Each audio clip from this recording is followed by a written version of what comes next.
Okay, as I said in my DVD collection video, today I'm going to be doing my top 10 Godzilla movies. I've been a Godzilla fan ever since I was little, never outgrown it, and just wanted to go through my collection and do my top 10. Now, I have to put the disclaimer here. I spent a while trying to pick out these movies, trying to pick out which ones are my top 10. I mean, I pretty much know which ones I like better than any other ones, but to really condense it and finite it into this is a hard thing for me to do, because I love so many of them. So, this is my top 10 as it stands right now, and I would wager a guess that if you asked me my top 10 in a month, some of them probably would have shifted in and out or up and down a couple spaces. So this is not my definitive list. I don't think I ever could make a definitive list of this, but this is as close as I can get right now. Number 10 is Destroy All Monsters. This was a really big effort from Toho, the studio that makes these movies, to kind of do a last hurrah for Godzilla. It ended up boosting the series forward more than it put a cap on it, but it was really a nice movie all in itself. It suffers a major flaw that a lot of Godzilla movies did from this time period, which is it focused more on the human story, but the stuff with the monsters is awesome.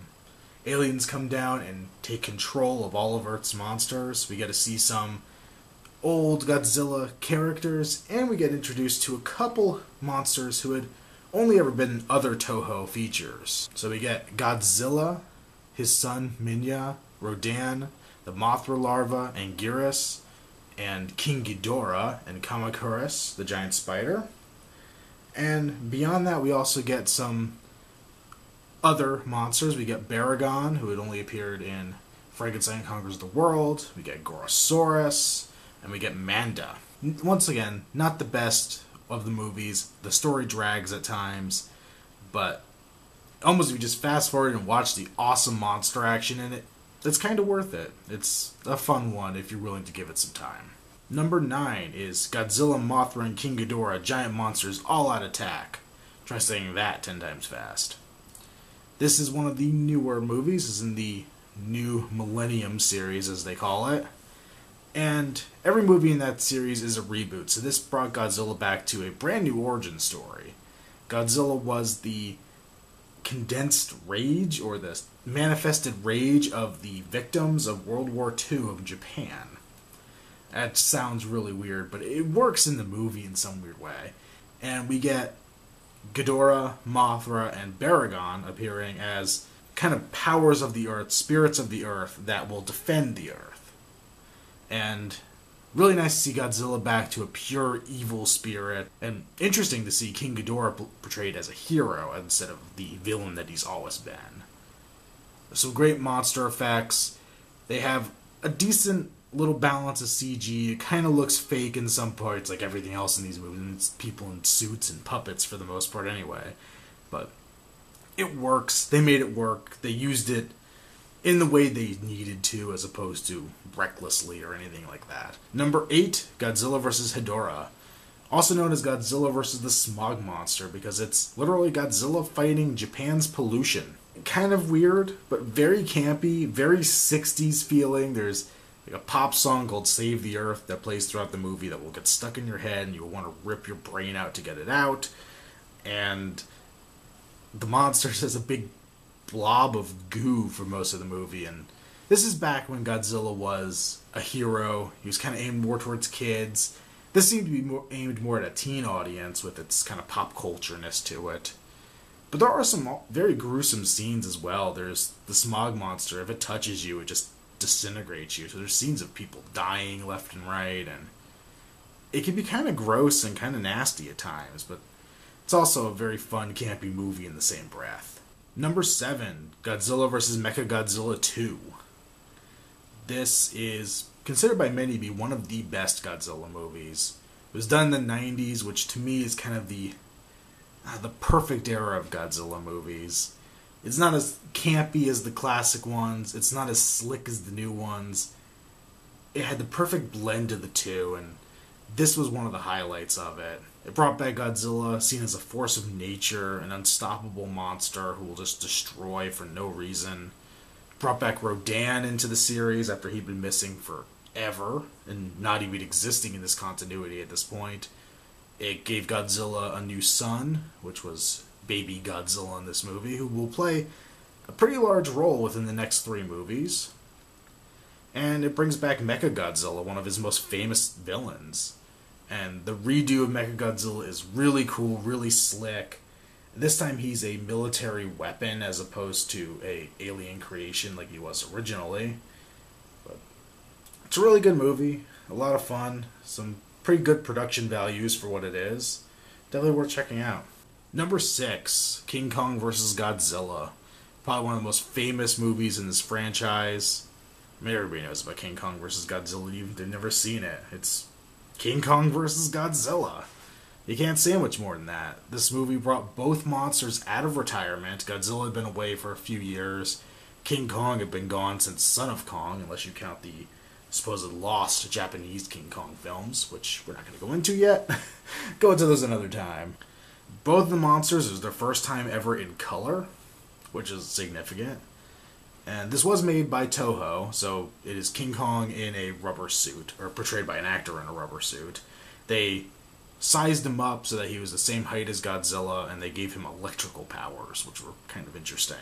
Very good entry into the series, a classic one. As I've said before, it suffers the way that all these earlier movies suffered.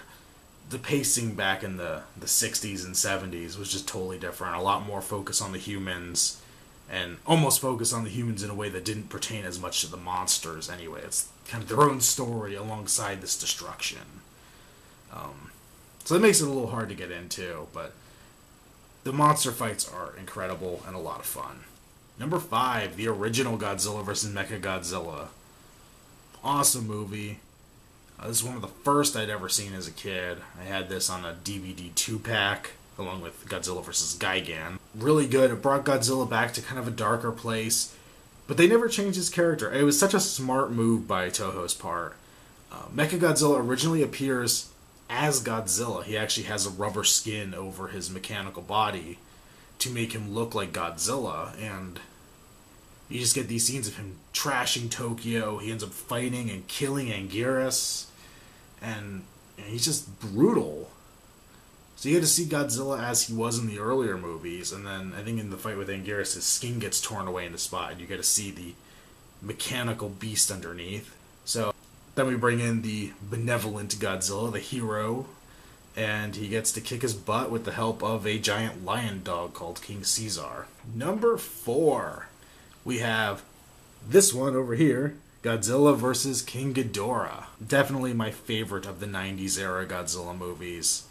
King Ghidorah is, the classic enemy of Godzilla. Probably less known to most people. When people think of Godzilla, they think of Mothra, particularly, I think. But King Ghidorah was a big bad guy for Godzilla. He was reoccurring over and over in the original series. They completely rebooted the character in this one. They basically gave Godzilla and King Ghidorah the same origin, yet not the same origin, because it was switched up through time travel. It explained Godzilla's origin better. It also explained where Steven Spielberg came up with the idea for Close Encounters of the Third Kind. Yeah, that's kind of an odd one, but yeah, it explained that too. It's a really good movie. It's a lot of fun. It goes back and forth, and it's a good time travel story on the same way too. It has a nice paradox going on that basically mankind was doomed to something like Godzilla no matter what. And that Godzilla is probably the lesser of all evils when it comes to giant monsters. Number 3, Ghidorah the Three-Headed Monster. This is my childhood favorite. My parents taped this for me off the Disney Channel when I was a kid. And, oh man, it is a good movie. It is fun. I'm so used to the American dubbed version. I've tried watching the Japanese version that's on this disc, and it's supposed to be better. I know technically it's a better movie in Japanese, but I'm so used to the American version, I just have more fun with it. It's about a princess who's going to be assassinated, but then becomes, I don't even know how to say it, she starts thinking she's from Mars, and warning about the monster Ghidorah, who is coming to Earth to destroy it, as it had Mars in the past. And it's her trying to work with Mothra's twin fairies to get Mothra to stand up to Ghidorah, and Mothra has to convince Godzilla and Rodan to work together. It's the first time Godzilla teamed up with other monsters. It's the first time Godzilla is a hero. In the previous 4 movies he'd been in, he was the villain. It was, him on his own, him and Anguirus fighting, both just monsters fighting, him versus King Kong, and him fighting Mothra. But this was the first time he fought for the people, for the world, to save the world against a bigger evil. And from here on out, it kind of became standard that Godzilla would team up with these other monsters to fight bigger, badder other monsters. It's also important because this is where they brought Rodan into the franchise. He had been in a movie on his own previously, and it was the second time we got Mothra in a Godzilla movie, cementing her more as a fixture in the series than he had been before. Number 2, Godzilla Final Wars. This is what Destroy All Monsters should have been. Awesome, awesome movie. It has the same kind of premise. The monsters of the world are controlled by aliens. And Godzilla is somehow immune to this or isn't affected. And he just goes and kicks butt. Like, systematically goes to different monsters and just beats the crap out of them. And the monster action's great. The suits have never looked better. There's human action that's somewhere between X-Men and The Matrix. It's really confusing, stereotypical anime kind of stuff going on, except with live action. A little weird, but also a lot of fun. It's a nice human story to go along with the monster stuff, and it actually allows the humans to interact with the monsters, which is pretty cool. We get to see everything in this movie. We get to see everyone in this movie. If you were a Godzilla fan, if you've looked at the 50 years of movie heritage that's there, you're probably going to see a monster that you remember fondly. Flip the DVD over, take a look at the back. We have Anguirus, Ebirah the Sea Monster, Gigan, Godzilla, Hedorah, Kamacuras, King Caesar, Kumanga, Manda, Minya, Monster X and Monster X2, Mothra, Rodan, and Zilla. Who is Zilla, you might ask? Well, he's kind of a new one to the century, but kind of an old one. Toho's kind of been making pot shots at the American movie, and this is their ultimate one.